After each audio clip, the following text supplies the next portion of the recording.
Como es mi costumbre, entonces voy a orar, ponerme en las manos del Señor. Cierra tus ojitos. Espíritu Santo, aquí estoy en tu presencia y en tu altar.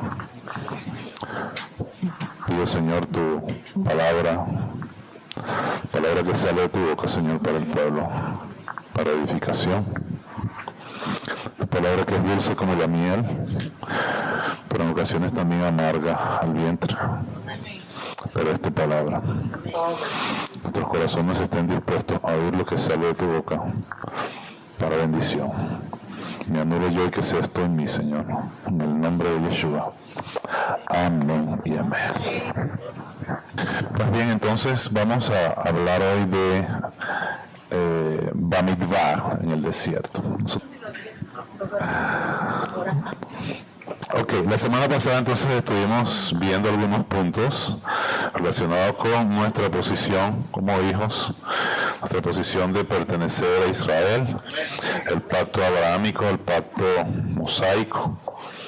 El pacto de Abraham representa pues la justificación, es un pacto bilateral, la única manera de ser justificados por la palabra, y la palabra es Yeshua. Y el pacto mosaico, que tiene que ver con lo que es la santificación.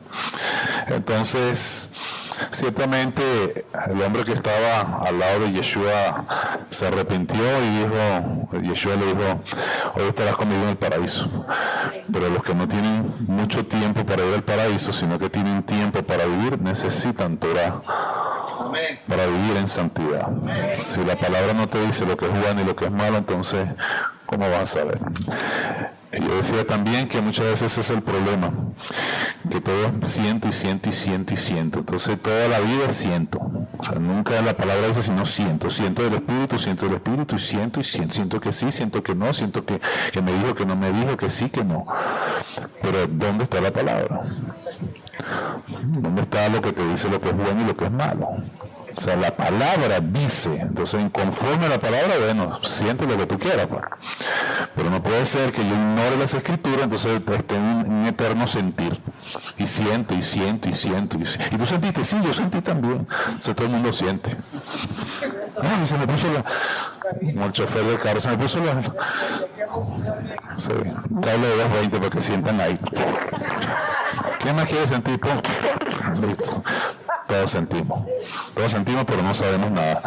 Y la palabra dice, mi pueblo perece por falta de conocimiento. Pero todo tiene un equilibrio, amén. Todo tiene un equilibrio. Ciertamente uno siente la presencia del Señor, no estoy en desacuerdo con eso. Pero lo que estoy en desacuerdo es en la exageración del sentir y en la ignorancia de la palabra. Amén. Acá la Escritura nos habla, en el libro de Números, Bamidbar, capítulo 1, verso 51. Y cuando el tabernáculo haya de trasladarse, los levitas lo desarmarán, y cuando el tabernáculo haya de detenerse, los levitas lo armarán, y el extraño que se acercare morirá. Amén. Entonces aquí la palabra extraño, escuche, es una de las palabras que se utiliza para los gentiles. Pero cuando hablamos de gentiles, entonces tenemos que entender, de acuerdo a su contexto, qué significado tiene esa palabra. Recuérdense que la palabra no significa lo que significa, sino lo que su contexto dice que significa. Entonces, cuando nosotros hacemos la exégesis de la Escritura, nosotros tenemos que tomar en consideración todas estas cosas, porque en castellano usted oye extranjeros desde Génesis hasta Apocalipsis, pero en hebreo usted no va a ver extranjeros de Génesis hasta Apocalipsis, sino que va a haber varias palabras que significan o extranjeros, naciones, etcétera, etcétera. ¿Va conmigo? Fíjese, dice, el extraño que tocare morirá. Porque hay muchos que creen que están cerca, pero están lejos. Hay muchos que creen que están muy íntimos, pero son extraños ante el Señor. ¿Y cuando tú eres extraño al Señor? Cuando estás en desobediencia. Amén. Cuando tú estás en desobediencia, estás completamente extraño a su presencia, a su palabra, a su verdad, a su gloria y a lo que Él realmente quiere. Y eso fue lo que le pasó a aquel hombre que quiso ayudar al arca porque se caía. Cuando el Señor había dado los lineamientos de que los levitas, específicamente la tribu, no recuerdo si eran los coatitas, eran los únicos que podían cargar el arca. Pero sin embargo aquel hombre que no venía de esa tribu ve que iba a caer, aunque era levita, pero no era coatita. Y el mandamiento era sobre el coatita. ¿Y qué está diciendo el Señor? El extranjero, el extraño que tocare. Los hijos de Coat eran los encargados de eso. Si otro lo toca, ese extraño a mí, en consecuencia muere. ¿Cuántos dicen aleluya? Era levita, claro que era levita, pero el mandamiento era para los coatitas. Amén. Y vino y quiso arreglar las cosas, porque así muchas veces le pasa al hombre. El hombre, no, es que se está cayendo, entonces no. Queremos ayudar al Señor. Queremos ayudar al Eterno. El Eterno sabía que se iba a caer. Le hubiese mandado una legión de ángeles que lo aguantaran, o simplemente no te caes y no te caes, pues. Pero pasan estas cosas. Entonces, al yo desobedecer, me convierto en extraño. Amén. Y eso es peligroso. El hijo pródigo, bueno, ya nosotros sabemos cuál es el título, ¿verdad? Los dos hijos pecadores. Uno de los hijos pecadores, el menor, dice que se fue a un lugar lejano. Muchas veces este es el contexto de lo que es extraño. Lejos. Cuando hablas lejos de la ciudadanía de Israel. Ahora bien, la palabra de extraño acá es la palabra sur. De ahí viene la palabra zar. Y la palabra zar es un tipo de extranjero, de acuerdo a las escrituras. No todos los extranjeros eran extranjeros. Así suene ilógico. Porque cuando tú estabas dentro de Israel, entonces tú formabas parte del pacto, el pueblo del pacto, y eras considerado entonces un israelita. Entonces todo depende cómo usted lo vea y cómo usted lo analice, cómo usted haga la exégesis, qué realmente es lo que está diciendo. Los levitas lo armarán. El extraño sur que se acerque, morirá. ¿Cuántos dicen aleluya? ¡Aleluya!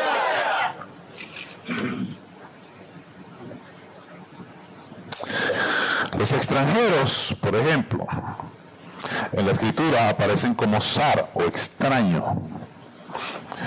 Muestra la diferencia entre un sacerdote y uno que no es. También refleja que está fuera de Israel. Aquí hay algunas citas bíblicas que están en Bamidbar 1:51, el que nosotros estamos leyendo. También vamos al 3:10, capítulo 3, verso 10. Estos son los zar, los extranjeros zar. Capítulo 3, verso 10, que dice: constituirá Aarón a sus hijos para que ejerzan su sacerdocio, y el extraño que se acercare morirá. Pero es que yo vi que se estaba cayendo, pero es que se iba a derribar, se iba a partir, tú sabes. Pero el Señor te dijo que lo hiciera. El mandamiento del Señor a tu corazón es que hagas eso o hagas tal cosa. Entonces muchas veces por nuestra situación ante el Señor, por nuestras decisiones que van sin rumbo de la Torah, entonces somos extraños ante la presencia del Señor, y el Señor simplemente lo que hace es voltear su rostro y vienen las consecuencias. Hay otros versos que nos hablan entonces de este tipo de extranjeros, que está en Isaías capítulo 2, verso 6. Vamos a ver Isaías capítulo 2, verso 6. ¿Cuántos son extranjeros aquí? ¿Cuántos son israelitas aquí? Y los que son extraños digan amén. Ajá, está aquí, muy bien, los felicito. Isaías capítulo 2. Capítulo 2, verso 6. Ciertamente tú has dejado tu pueblo, la casa de Jacob, porque están llenos de costumbres traídas del oriente y de agoreros como los filisteos, y pactan con hijos de extranjeros. Entonces, este tipo de extranjeros precisamente son los que están opuestos a la Torah. y el pueblo de Israel. Son los que están opuestos a lo que el Señor realmente ha mandado. De hecho, este tipo de extranjeros, los zar, están muy relacionados, muy parecidos a los nekar, que también significa extranjero o ajeno. Entonces usted va a ver en la Torá que aparece extranjero, extranjero, extranjero, extranjero, extranjero, pero el original que dice qué tipo de extranjero es el zar, es el ger, es el nekar. ¿Qué tipo de extranjero es? En el punto de nekar, el extranjero nekar o ajeno, en la mayoría de los casos eran extranjeros idólatras, enemigos hostiles de Israel. Entonces, ese tipo de extranjeros, por supuesto, el Señor lo tiene del lado de afuera. Ese tipo de extranjeros no forman parte del pacto, ni del pueblo del pacto. Amén. Y usted lee extranjero. Y por no conocer muchas veces esta cosa, hay muchos hijos que todavía creen que son extranjeros. Amén. Y a lo mejor están aquí y todavía creen que no, es que yo no soy. Yo estoy porque me gusta. Pero realmente no soy. Pero es que el Señor te dice que tú eres. Y su palabra tiene autoridad. ¿Cuántos lo creen? Entonces tenemos lo nekar. La mayoría de los casos eran extranjeros, idólatras, enemigos hostiles de Israel. Vamos entonces a Malaquías capítulo 2, verso 11. Malaquías 2:11. Rapidito, que hoy vamos a darle bastante a la Biblia. Malaquías 2:11. Malaquías está después de Génesis y antes de Apocalipsis.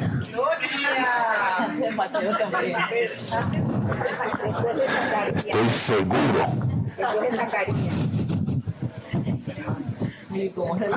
2:11. Porque desde donde el sol nace hasta donde se pone es grande mi nombre entre las naciones, y en todo lugar se ofrece a mi nombre incienso. ¿No es? No, estoy leyendo es el 1. El 1, yo les dije 2, perdón, gracias. Prevaricó Judá, y en Israel y en Jerusalén se han cometido abominación, porque Judá ha profanado el santuario del Eterno que él amó y se casó con hijas de Dios extraño. Entonces eso delante del Señor es repugnante y en consecuencia no son tomados como parte del pacto. O sea, una de las cosas que el Señor automáticamente rechaza es la idolatría. Amén. Porque la idolatría es el pecado. O sea, ¿por qué tú pecas? Porque eres idólatra. Amén. Fíjense ustedes esta posición y entiendo lo que le quiero decir. Cuando tú estás sometido a la Torah, al Señor, al Rey, y tú desobedeces, automáticamente tú eres idólatra, porque tú estás poniendo por encima de lo que te dice tu rey otras cosas. Amén. ¿Se dan cuenta? Amén. Si el Señor me dice no vayas y tú vas, tú eres idólatra, porque estás poniendo por encima de la palabra, del mandamiento, otra cosa, tu interés, lo que te gusta, lo que tú quieres. Idolatría no es nada más doblar las rodillas y adorar a un santo.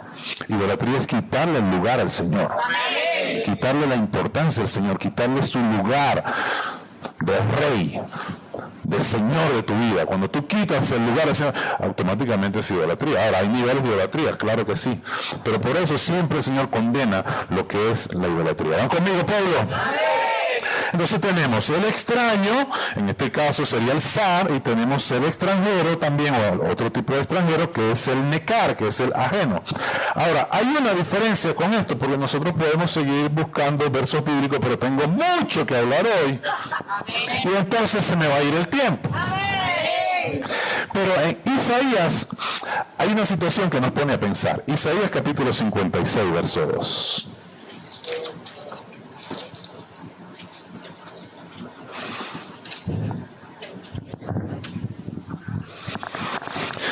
Recompensa de los que guardan el pacto de Elohim. ¿Cuántos guardan el pacto? No es el pacto, pues es el Shabbat.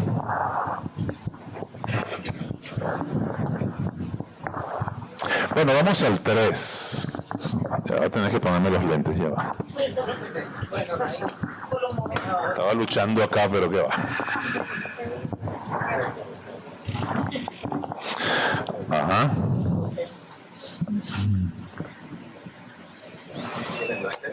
El 3. El extranjero que sigue al Eterno no hable diciendo, me apartará totalmente el Eterno de su pueblo. El Señor te lo está diciendo porque el Señor, como que conocía que el extranjero siempre iba a decir eso, ¿no? Ok, entonces estamos acá. El extranjero que sigue al Eterno no hable diciendo, me apartará totalmente el Eterno de su pueblo, ni diga el eunuco, he aquí, yo soy árbol seco. Porque así dijo el Eterno a los eunucos que guarden mi día de reposo y escojan lo que yo quiero y abracen mi pacto. Yo les daré lugar en mi casa y dentro de mis muros, y nombre mejor que el de hijos e hijas, nombre perpetuo les daré. ¿Cuántos dicen amén? Y nunca perecerá. Y después dice, y a los hijos de los extranjeros, pero aquí en extranjero utiliza la palabra nekar, lo que quiere decir que yo debo estar pendiente de cuál es el contexto. Si nekar son aquellos, la palabra nekar significa aquellos extranjeros hostiles contra Israel, y aquí me está hablando de nekar, los hijos de los extranjeros, pero dice que sigan al Eterno para servirle. Ajá, ahí está la clave. Ahí hay un nekar, pero dice que siguen al Señor para servirle. Amén. ¿Cuántos dicen amén? Amén. Entonces no es un simple nekar, ahí deja de ser nekar en su condición de estar opuesto a Israel o ser hostil contra Israel. Y esto es lo que muchas veces pasa en el libro de los Hechos cuando se habla de los gentiles y hacen separación. Entonces los hijos de los extranjeros, nekar, que sigan al Eterno para servirle y que amen el nombre del Señor. ¿Cuántos aman el nombre del Señor? Para ser su siervo, a todos los que guardan el día de reposo para no profanarlo y abracen mi pacto. Porque siempre ha sido así. Siempre ha sido el Shabbat, no ha sido el domingo. Y las naciones tenían que ir a las quejilás judías mesiánicas o sinagogas los Shabbat, no los domingos. Y el profeta dice que se reunirán en aquel día de Shabbat en Shabbat, no dice de domingo en domingo. Entonces dicen amén. Entonces había también una palabra para aquellos extranjeros que abrazaban el pacto y que guardaban la Torah y en consecuencia guardaban el Shabbat. ¿Cuántos dicen aleluya? Ah, pero ¿por qué es tan importante? Porque el Señor dice que es importante. ¿Qué te puedo decir? Pero me gusta el martes, me gusta el miércoles, pero el Señor dice que es el Shabbat.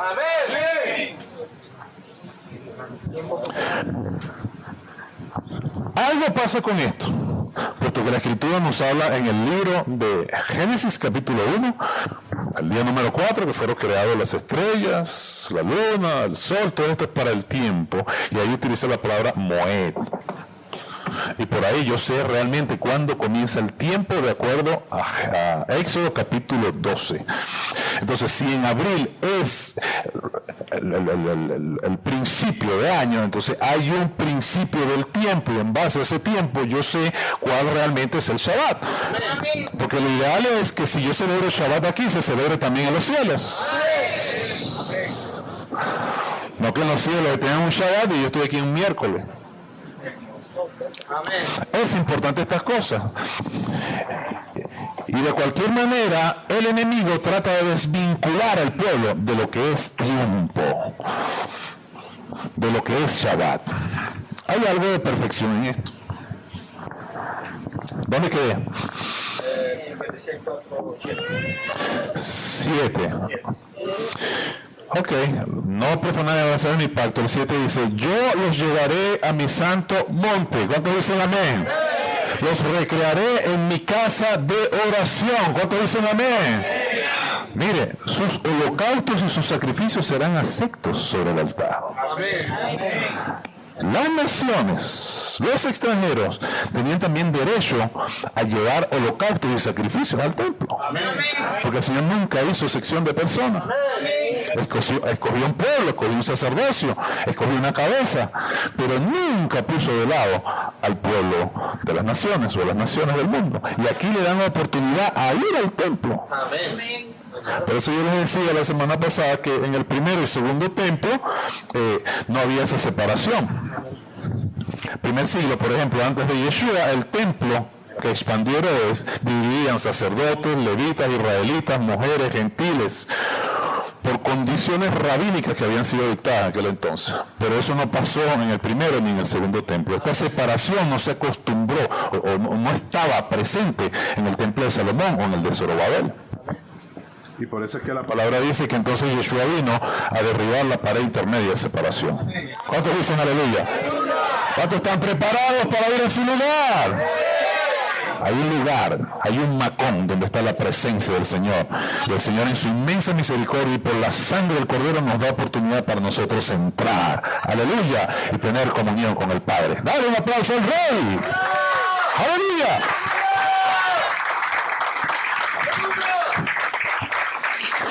El extranjero traerá su holocausto a la casa de oración. Sus sacrificios serán aceptos sobre mi altar, porque mi casa será llamada casa de oración para todos los...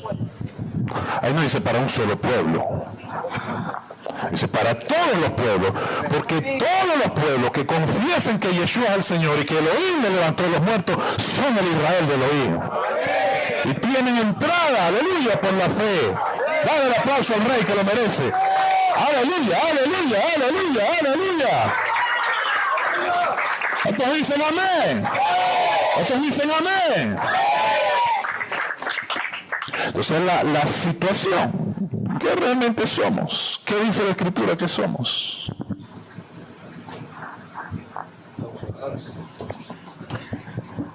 Había otro tipo de extra... Bueno,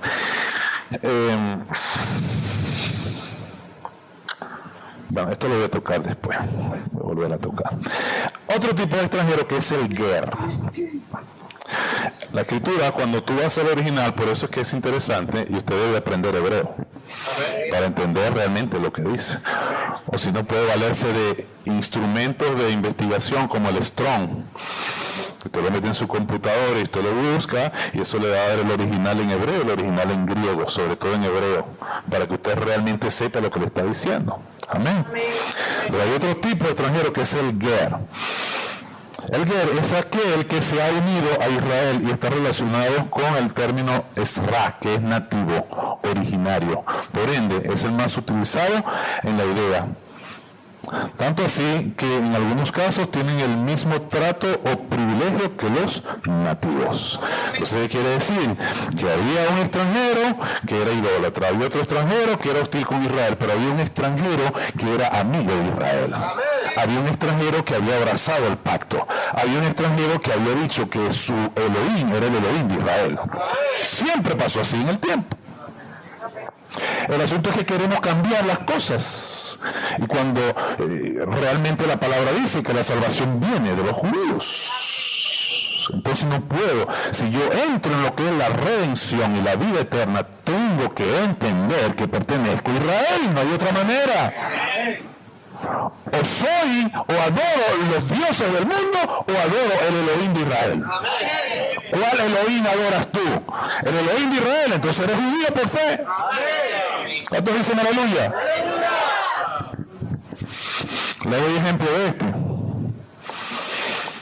El extranjero ger. Le doy un ejemplo. Véale un ejemplo. Es que estamos en Isaías. Isaías capítulo 8, verso 33.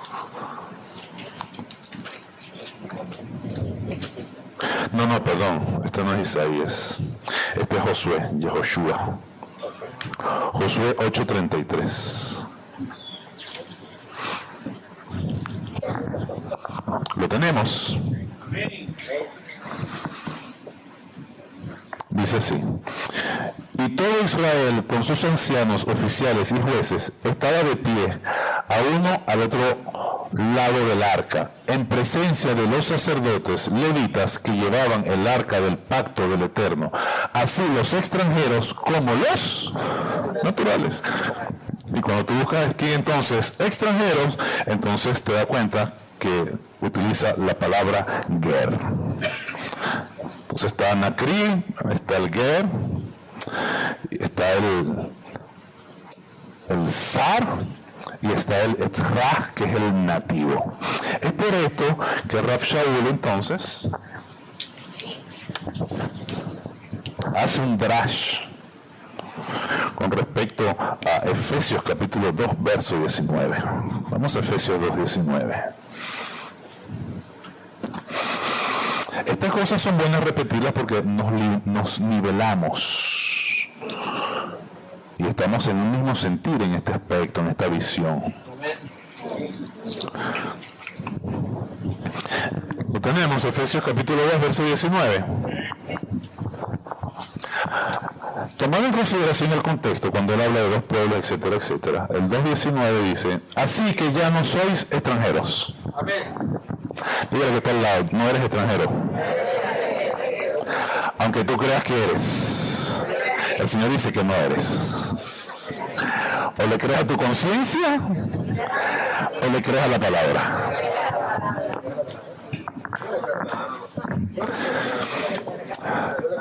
Cuando tú planteas un judaísmo mesiánico basado en Torah, no te pueden refutar.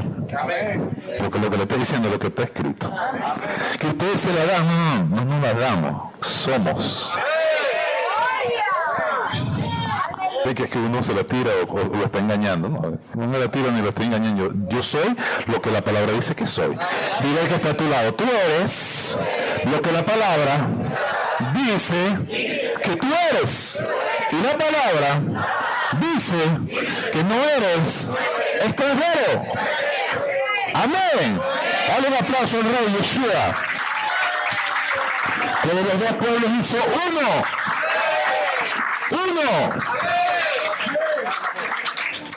Ya no eres extranjero. Cuando nosotros vamos y vemos esto en la traducción hebrea, el Nuevo Testamento en hebreo, entonces aquí dice, ya no eres ger. Imagínate tú, no eres ni siquiera ger. Qué bonito, ¿verdad? Por eso es que Rav Shaul, en lo que es el plan de la redención, el misterio de la redención, estaba clarito. Y él mismo lo dijo, el Evangelio no me lo reveló hombre, no me lo enseñó hombre, vino por revelación, vino de lo alto. Un rabino que conoció a Yeshua. Entonces aquí dice, así que ya no eres ger. Y cuando dice, ni advenedizo, ¿no? Porque dice, no soy extranjero ni advenedizo, la palabra advenedizo es toshaf. O sea, no eres ger toshaf, no eres el extranjero que habita. No eres el extranjero que tiene simpatía con Israel. Eso es lo que dice la palabra. Pero una cosa es leerlo en castellano, otra cosa es ir al original y entender de acuerdo a su contexto lo que el Espíritu Santo nos quiere decir hoy. ¿Cuántos dicen aleluya? Entonces, si no soy ger, mucho menos nekar, mucho menos nakri, mucho menos sar, y no soy ger, entonces ¿qué soy? Ezra. Y eso es lo que está diciendo aquí Rav Shaul. No eres ger, ni advenedizo toshaf, sino conciudadano. Y ahí la palabra conciudadano en hebreo es etzraj. Y etzraj significa nativo de Israel. ¿Cuántos son nativos de Israel? ¿Cuántos son nativos de Israel? Esto es un misterio. Eso es lo que dice la palabra. Este es un misterio. El misterio de la redención. Dale un aplauso a Yeshua, a tu rey, a tu amado, a tu Mesías, al que te salvó.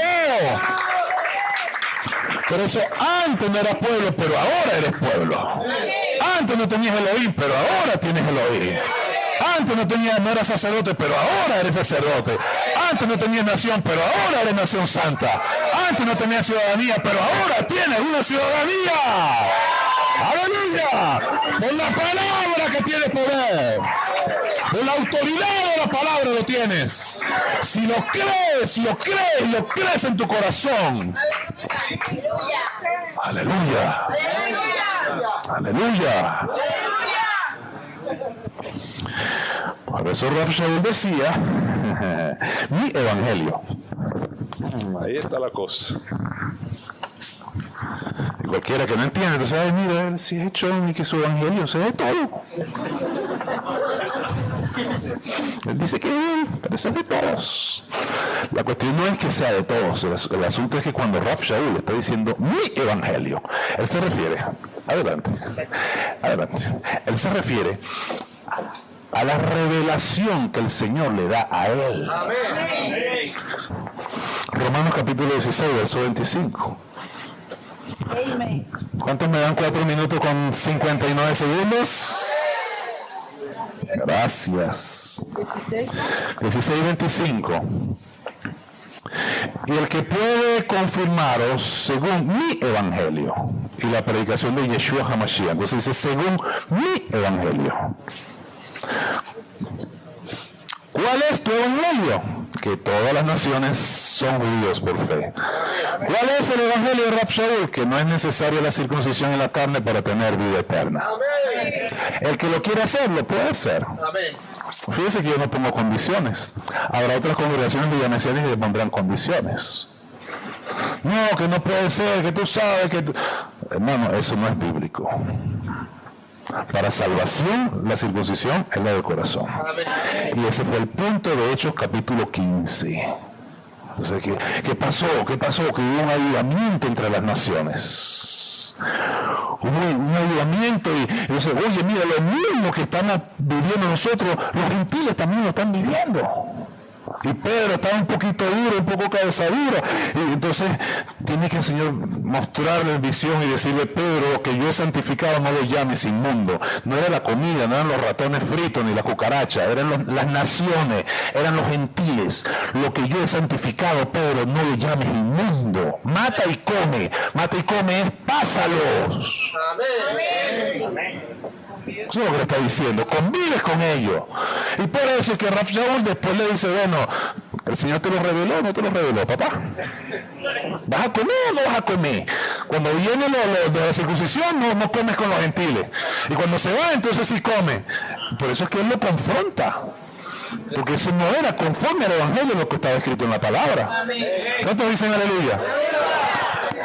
Entonces, esa es la situación. Mi evangelio, no porque sea de él, sino que fue por revelación divina que él pudo ver el misterio de la redención. ¡Aleluya! Un aplauso a Yeshua. ¡Aleluya! ¡Aleluya! Bendita sea su gloria. Segunda de Timoteo, capítulo 2.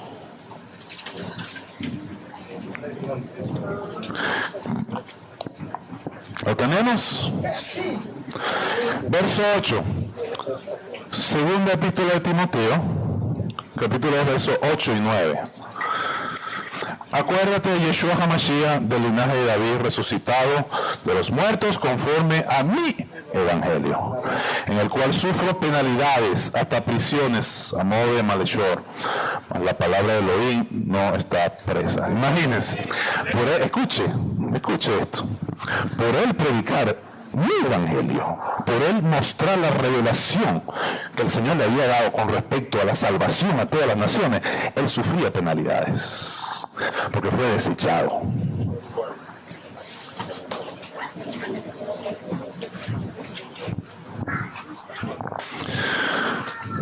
Capítulo 5 de Gálatas, donde por primera vez se le dijo Mishijín a los creyentes mesiánicos. Capítulo 5 dice, estad pues firmes en la libertad con que Mashiach nos hizo libre, y no estéis otra vez sujeto a yugo de esclavitud. ¿A qué se refiere esto? Al legalismo de la Torah, a la circuncisión. Y aquí yo, Pablo, os digo que si os circuncidáis, de nada aprovechará el Mesías. Y otra vez testifico a todo hombre que se circuncida, que está obligado a guardar toda la ley. Escuche, ¿qué ley es esa que está obligado a guardar? ¿La ley de los rabinos? No es la ley de Moisés.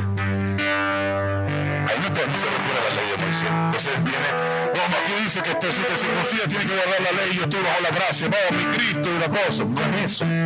Es la ley de los rabinos que te decían, si te circuncida, tienes que guardar todas estas takanot y todas estas halajá, que son leyes rabínicas. Eran pesos para el hombre, cuando Yeshua lo había hecho bien fácil y sencillo. Capítulo 6, verso 16. Y todos los que anden conforme a esta regla, a la Torah, paz y misericordia sea a ellos y al Israel de la ley. Tú eres el Israel de la ley. Tú eres el Israel de la ley. Todos aquellos que confiesen que Yeshua es el Mesías y que Elohim le levantó entre los muertos pertenecen al Israel de la ley. Cierra tus ojos. Padre, te doy gracias por tu palabra. Porque tu palabra es verdad. Porque tu palabra nos ilumina. Porque tu palabra, oh Señor, nos guía, nos dirige. Gracias porque desde un principio estuvimos, Señor, en tu mente y en tu corazón. Y tú desde antes de la fundación del mundo nos habías escogido para revelarnos, Señor, este misterio de la redención, misterio de la salvación. Que no hay judío ni griego, no hay esclavo ni libre, no hay mujer ni hombre, sino una nueva creación. Que todas las naciones del mundo serían benditas por ti, oh Señor. Y que todas las naciones del mundo serían injertadas entre mezcladas en Israel una vez que sean salvas. Y cuando somos salvos estamos unidos a Israel. Cuando somos salvos, Señor, pertenecemos a Israel. Cuando somos salvos, Señor, entendemos que somos nativos. Que antes no teníamos pueblo, pero ahora tenemos pueblo. No éramos sacerdotes, pero ahora somos sacerdotes. No teníamos nación, pero ahora somos nación santa. No teníamos Elohim, pero ahora lo tenemos. Tu palabra que es verdad, Señor, ha llegado a los corazones, pueda germinar, pueda formar, pueda dar base, Señor, a la visión de esta casa, a la visión de lo que realmente es judaísmo mesiánico. Este judaísmo mesiánico es lo que está escrito en tu palabra. Y es para donde vamos, Señor. Llegará el tiempo que tendrán que decidir o por Roma o por Israel. Nosotros hemos decidido por Israel, Señor. Porque sabemos que muchos hermanos nuestros decidirán bien y decidirán por Israel. Y serán bienvenidos en medio de esta visión que